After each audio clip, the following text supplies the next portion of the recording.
As a child of the theater, I love a monologue. What is the monologue?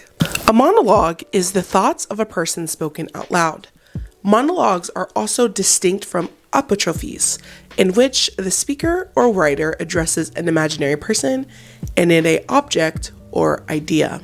The emotion that comes from a monologue is always coming from the actor performing it.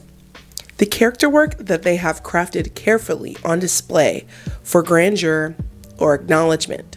My favorite monologue is coming from the 1995 movie Waiting to Exhale. In this scene, Bernadette, played by Angela Bassett, is coming out of a deep depression that was plagued on by her husband, who informs her that he is leaving her for a white woman, no less. She is still done up with her lingerie on, her hair pressed but all over the place, makeup dry from crying, and she sets her kids off. After that, for about 3 minutes, she goes on one of the most fury-filled monologues of how John put her dreams to the side and she thought she was doing what's best for her and her family, but it was all for nothing. She grabs his clothes, his shoes, his knickknacks, his hobby items, throws them in a red pail, takes them to the garage, puts them in the Mercedes-Benz as she backs up out of the garage and sets that bitch on fire.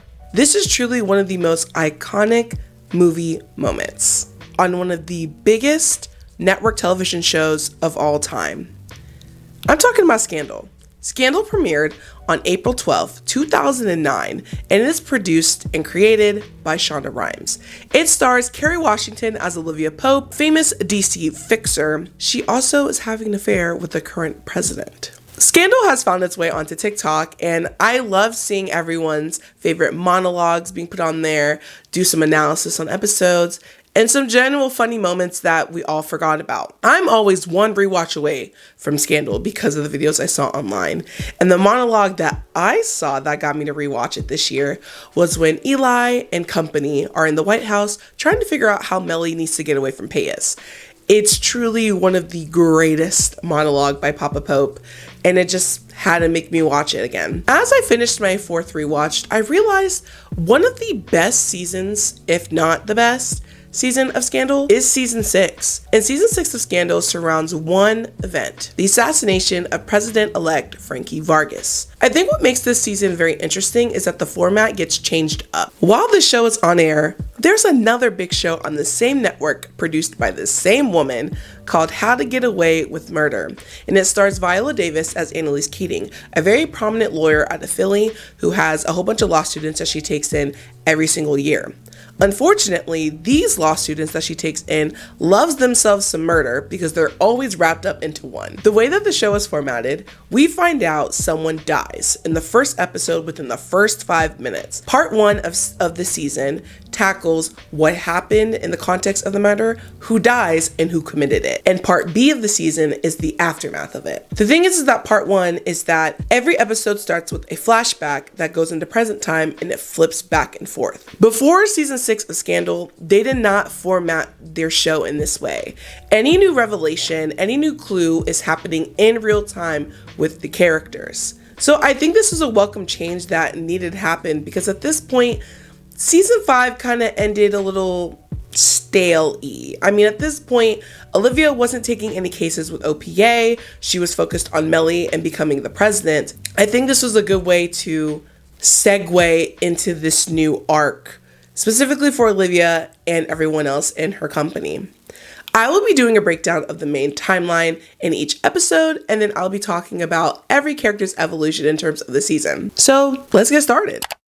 So we start out the episode with Huck and Quinn going in the woods, and they're looking for something, and Quinn is going on and on about how they come across this cabin and then the cabin explodes. So we go 24 hours before, and it is election night. We are in Mellie's camp.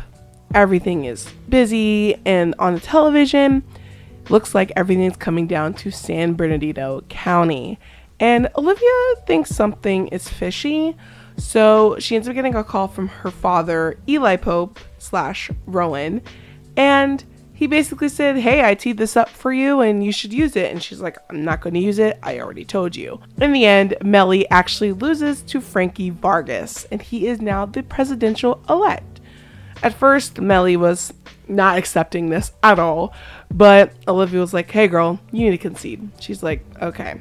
So her and Olivia are sitting in the bathroom drinking their sorrows with champagne, but then as they're sitting, they hear chaos in the room. They leave the bathroom and they see that Frankie Vargas has been shot, and they're completely shocked. Abby Whelan, who is Fitz' chief of staff, him and her get immediately whisked out. From this point, Fitz is in the sit room, and then he's talking to Jake, who at this point disappeared, but now is in the sit room coming with information, talking about what's happening. Gets a red folder from Fitz, basically saying she needs to go to the hospital. Abby goes to the hospital, and she's running the show, okay? She's saying who gets to be here, who needs to leave, everything goes through her. Marcus as the press secretary, and he gives an update, and people are like, is he alive? And he's like, I'm just giving the update. Basically, Olivia pulls him aside and was like, hey, what's going on? And he's like, dude, that man is dead. There's no way he survived that. And so we go back to the hospital, and Luna Vargas is Frankie's wife, and she is with him when he officially dies. And it's really sad scene. Abby is also there, but she takes Luna's phone.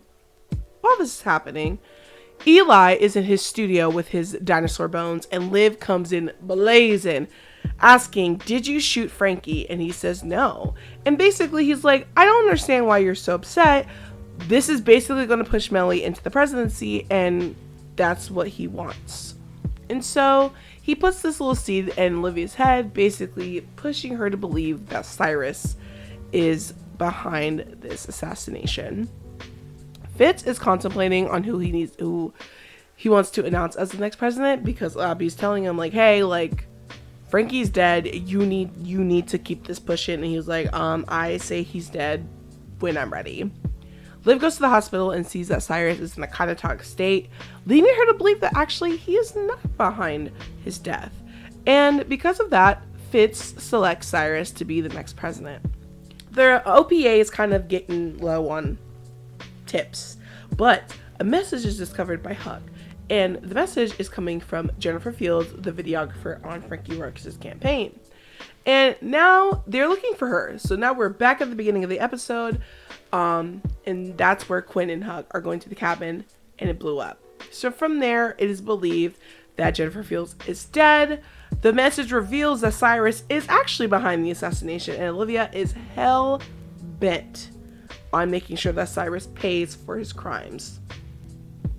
And on top of that, Huck finds a video of Cyrus and Frankie arguing, ending with Frankie threatening prosecution on him, but we don't know what he does yet. So now we're moving on to episodes 3 and 4, which is the main focus on Cyrus. It starts out with Fitz offering a deal to Cyrus, telling him, hey, like, we know you did this.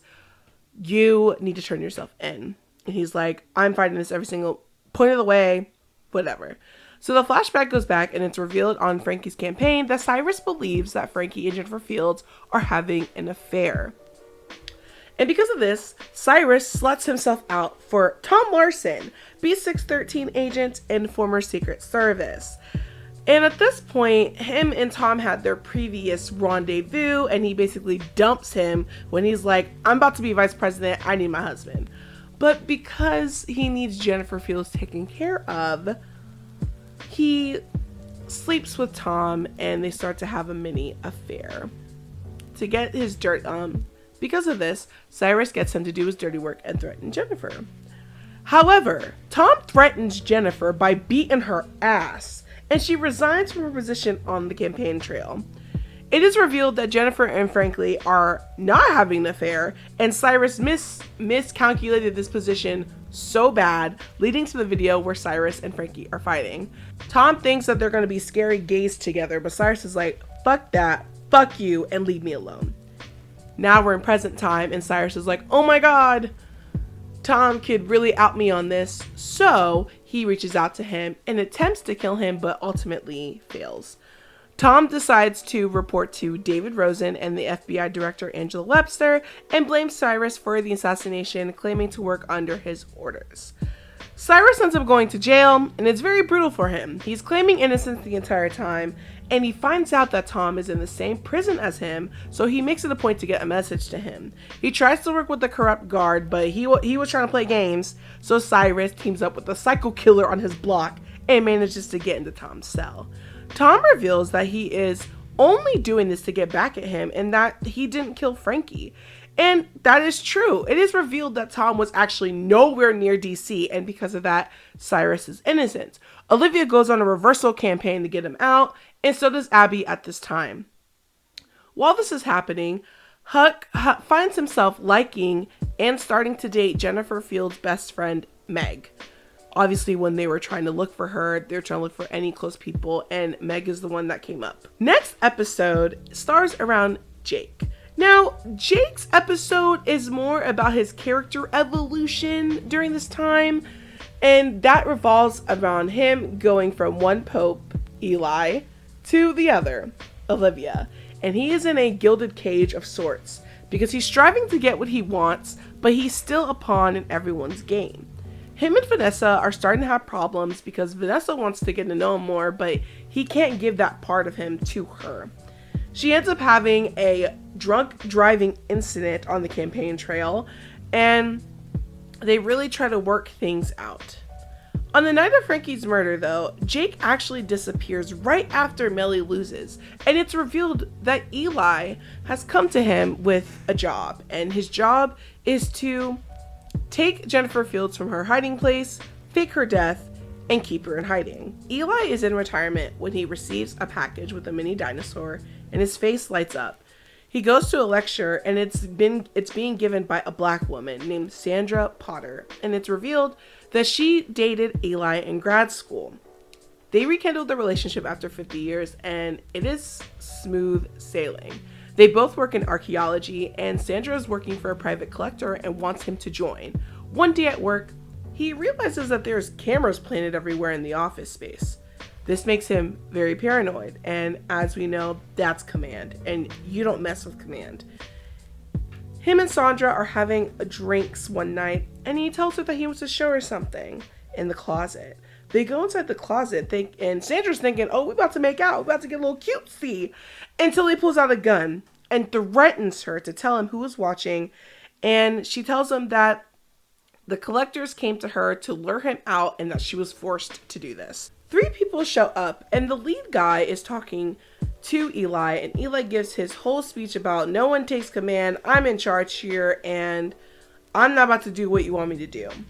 Payas ends up killing this guy talking to Eli, and that's to show that he is not in charge, and that they're going to have a partnership moving forward. Payas tasks Eli with making Mellie president in whatever way that he can. He gets the help of a previous B613 agent, and we'll call him Bob. Eli tries to get Olivia to fold, and she refuses to play ball. He tries to get Sandra to leave DC, but she refuses because this is her life and she wants to live it. We as the viewer are seeing for the first time that besides Olivia, Sandra is another woman that Eli actually loves very deeply. Eli's last resort was the voting machines that he had to carefully swing Olivia's way, but once Eli realizes that she won't take the bait, his final option is to kill President-elect Frankie Vargas. We see Eli execute his plan, and his crony Bob takes the fall. Once he returns to his workplace, he wants his freedom with Sandra, but Payas is impressed by his efficiency and makes sure that with Sandra, he will bend to his will. Eli does the not shocking thing and kills Sandra point blank, but this isn't enough. Once Olivia is threatened, he falls into line. Then we get the scene from episode 1 where Olivia confronts Eli on the killing, which we actively know is a lie. Once Olivia leaves, he goes to Sandra's body that is wrapped up and he quietly sobs for her. Now we're on to episode 7, which is about Huck and Meg, and this is a part 1 to their story. They see that Huck and Meg are doing some boxing lessons, and because of Olivia's absence, Quinn and Charlie try and find Huck to make sure that he can find her. And from the jump, Quinn does not trust this woman. She's like, I don't know about Meg. I don't know.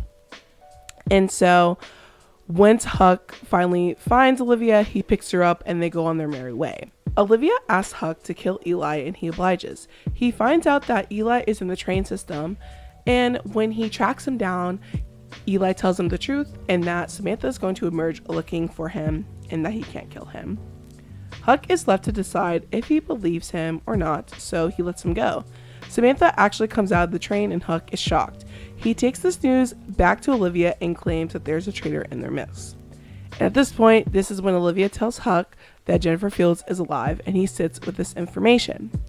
At this rate, Huck is paranoid and suspicious of everyone, so he taps Quinn's phone and hears a conversation between herself and Charlie. And basically, he hears that Quinn thinks that Meg is weird and that Huck just has a thing for those type of women. As a last resort, he asks Abby for a favor, and in exchange for that favor, he tells her that Jennifer Fields is alive, and she gets him in to see Becky, the assassin from season 2, who was paid by Verna to shoot Fitz. Once he's in there, he asks her what made him so easy to fool, and she tells him that he is a sucker for a sob story, because he still has his humanity despite all that he has done. He later confronts Meg and accuses her of being the mole, and she begs and pleads with him, saying that she's not the mole. And ultimately, he lets her go and is left reeling. After Meg leaves Huck's apartment, he goes to OPA with the information that Eli is working with these two people under duress, but they don't believe him because of Eli's past tactics. So Huck is able to find Sandra's body, and he thinks that this is proof enough to show OPA that why would Eli kill someone that he loves someone so dearly, but they're all like, dude, do you know this man? I guess not. So because of this, Huck is able to hack into Eli's workplace and sees the footage of everything, shows it to Olivia, and she believes him. Because of this, he later makes up with Meg and tells her that Jennifer is alive. Once they get into the hotel room, Jennifer is excited to see Meg, but that's very short-lived because Meg shoots her in the head, instantly killing her, and shoots Huck 3 times. At the end of the episode, it is revealed that the mole is Abby. Now we're moving on to episode 8, which is all about Abby. We get Abby's perspective from election night, and we are seeing Fitz and her watch Frankie's speech. It starts really cool. It starts with both in a classic 2-shot of Fitz and Abby, and the camera moves up to a close shot, but we hear the whole commotion and we see Abby's eyes and face completely change, and everything starts moving in slow motion. The president is on the phone, the room is in chaos, and the Secret Service whisks them to the motorcade. This whole time, Abby's phone is ringing and she keeps ignoring the call. Fitz snaps her back into reality and tells her that she needs to be in the game and he needs her. She goes to her office and she looks at her phone as if she's waiting for this call. It rings and she starts freaking out. She's dreading it. She picks up the phone, but we don't hear the other end of the call. She's freaking out, and at the end of it, she takes a mug and throws it at her door and it shatters. We go up to the sit room where the president is being briefed on the situation and he gets a red folder. Fitz tells her to go to the hospital. This is where Abby gets here and shuts down the entire floor. Luna Vargas is laying next to her husband, and Abby's there when he passes. She sneakily takes Luna's phones away, and Luna confronts her viciously. But Abby just tells her, I'm sorry, this is protocol. We flash back to the campaign trail, and Abby is handling Fitz as she does, and mentions that she's going to go to a donor lunch for his foundation for after presidency. On this lunch, we find out that she's meeting with Payas and Samantha, and they make a nice offer to her, not Fitz. At first, Abby wasn't going to accept Payas' money, but then after having a conversation with Fitz that left her very frustrated and perplexed in terms of what the presidency and the legacy means, she accepts Payas and Samantha's offer, and things are looking up. On the night of the election, Samantha calls her and tells her that she shouldn't be sad that Mellie lost, and that in a couple minutes she will call her back, and when she does, she needs to answer immediately.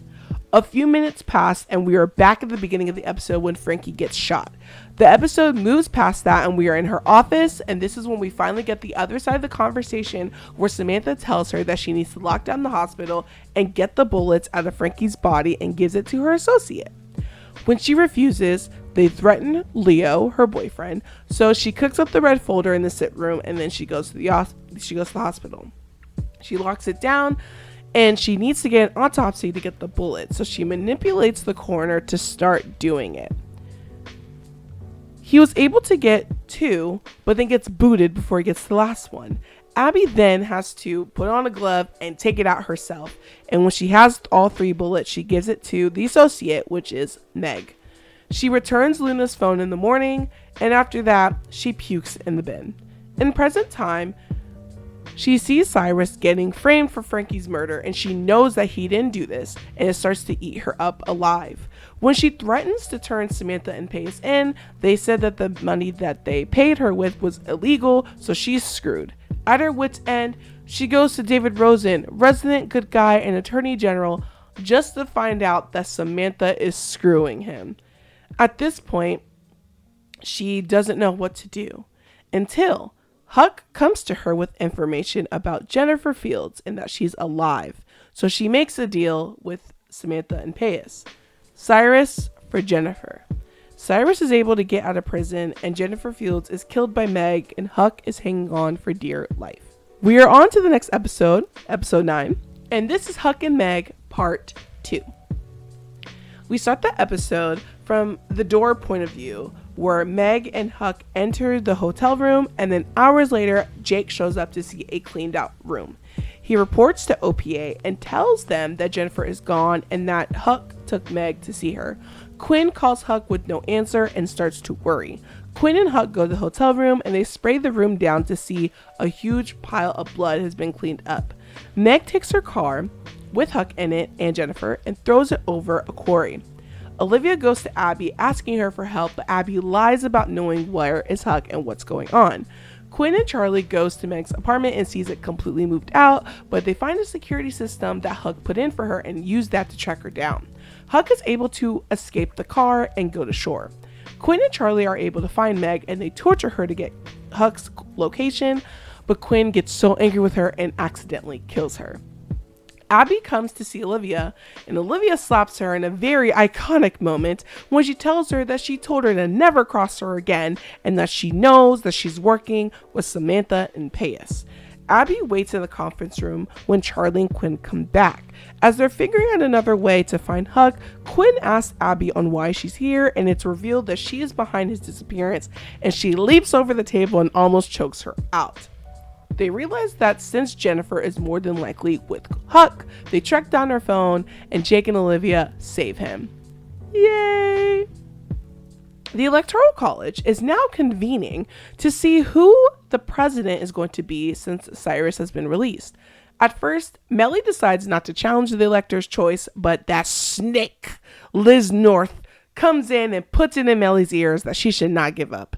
Mellie fires Olivia as her chief of staff and gives it to Liz. Eli tries to get Olivia to back out of supporting Cyrus and that she's in danger. Liz sets up a meeting with Pace and Samantha in Mellie's office where they come off as investors, but Mellie knows exactly who they are and refuses their deal if she doesn't try to make any decisions. To scare Mellie into line, Samantha kills Liz North with a golf club and Samantha is made her new chief of staff. Mellie calls Olivia, who sees Liz's dead body, and Mellie is shook to her core, as she will get the votes needed to be president, and she thinks that she is cursed. Because of this, Olivia's like, I'm going to handle this, do not worry.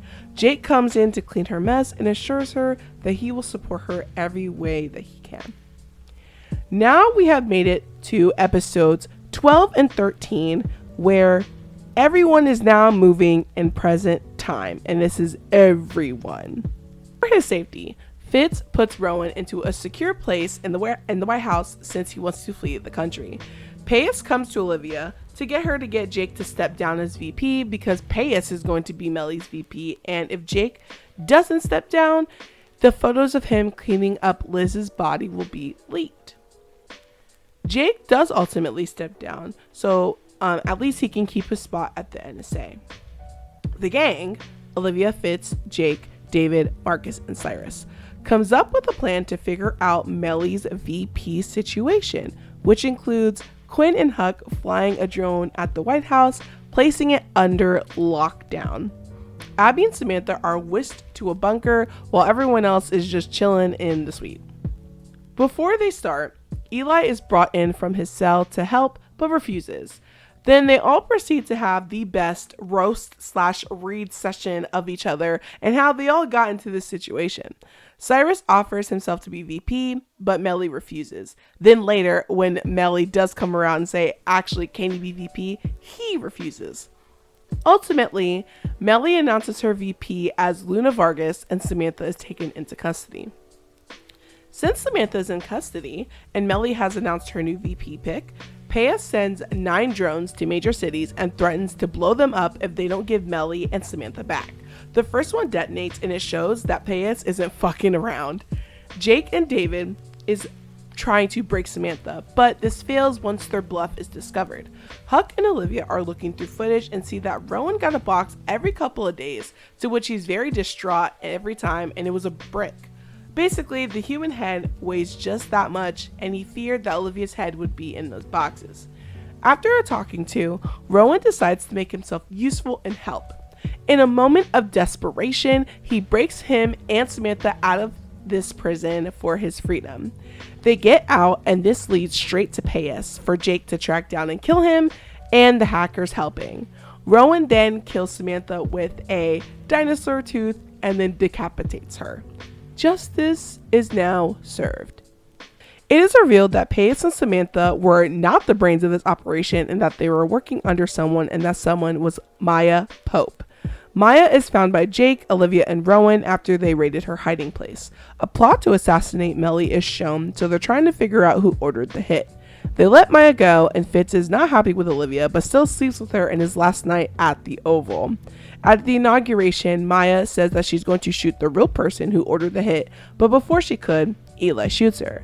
At OPA, they look at the seating chart, and Olivia figures out who set all of this in motion.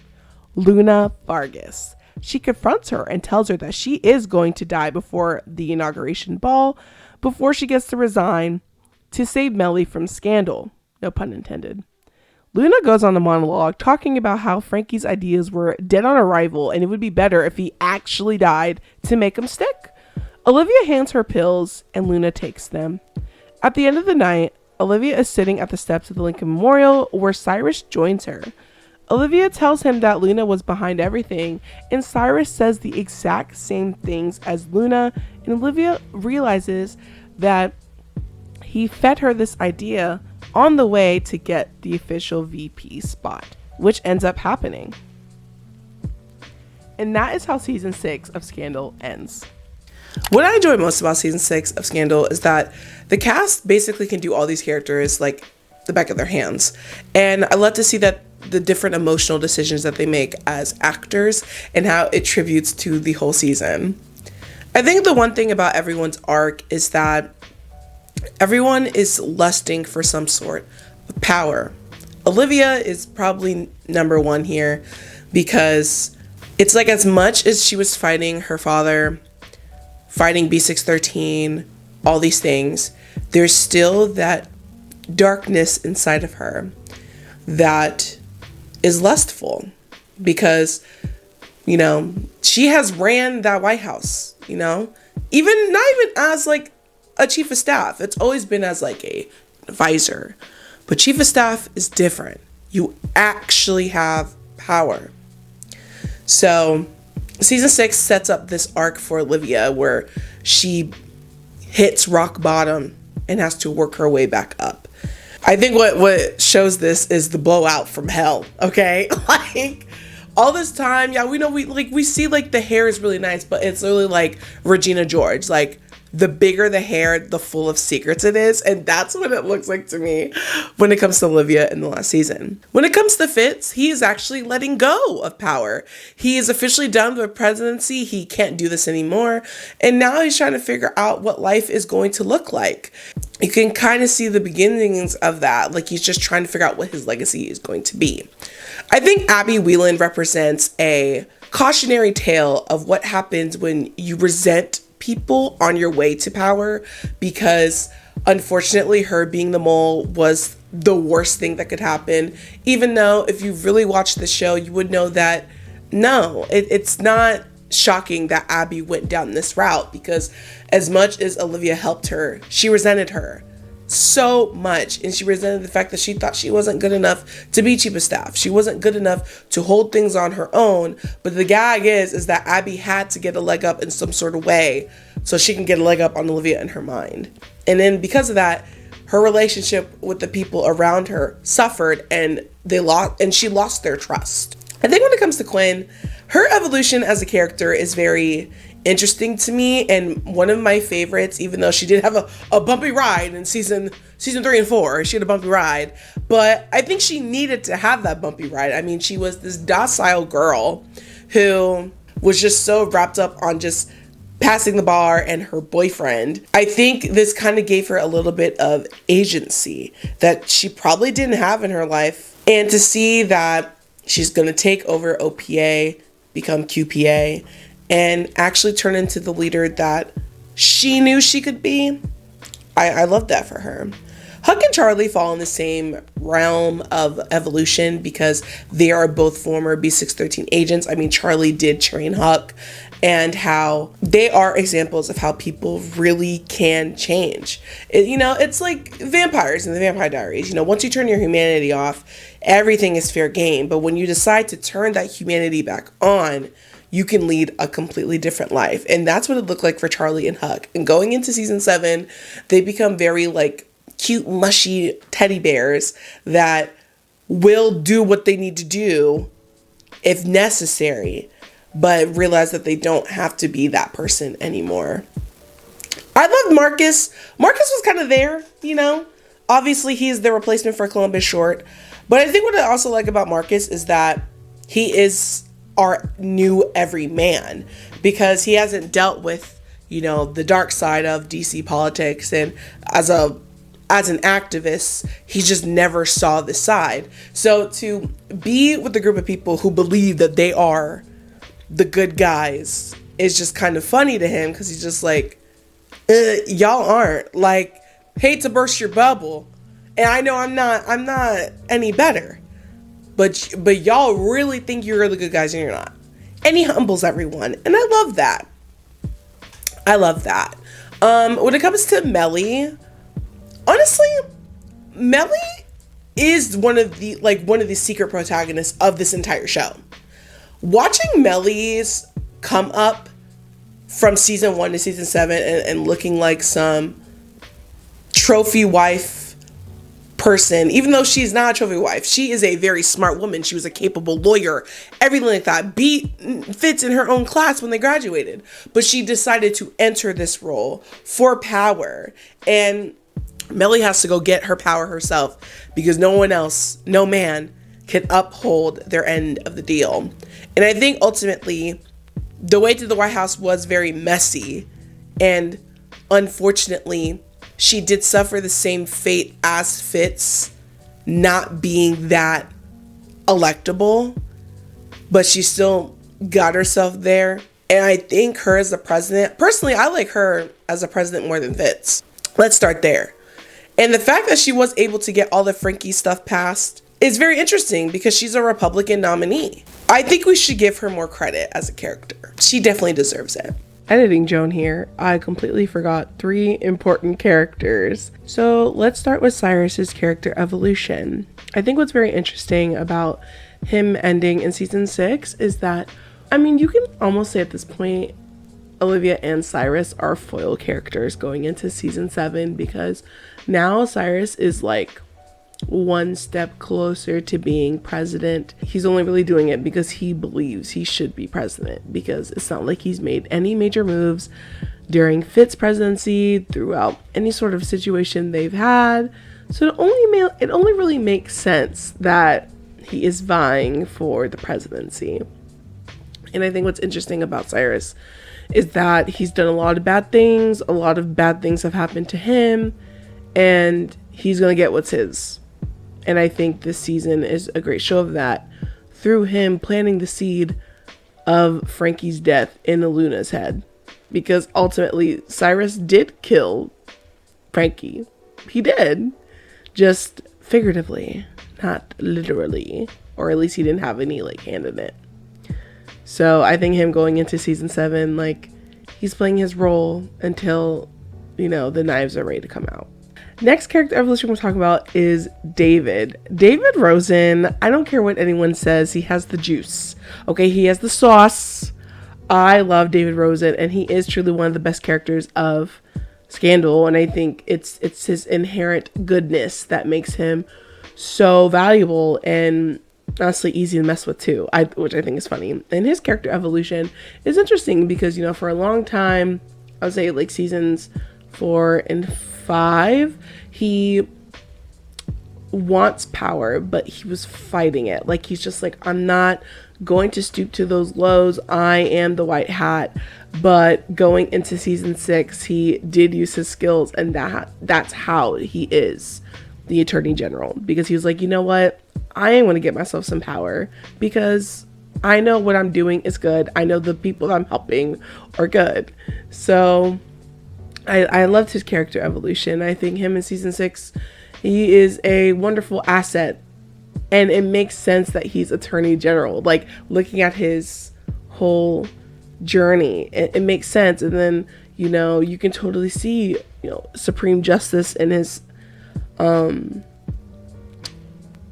future, even though, spoiler alert, he ain't gonna do it because he literally dies in the series finale, which, Shonda, you gonna pay for that. I love David's evolution as a character. I love him. He has the sauce. I don't care. And lastly, Jake. I think Jake's character evolution comes full circle more in season 7 than season 6, even though, like, in season 6, like, he is really just like another pawn. Like, he's just a pawn in everyone's game. This season is him starting to get some of that power. Like, I know it's kind of, you know, starting with Eli and getting married to Vanessa and him getting under his wing again.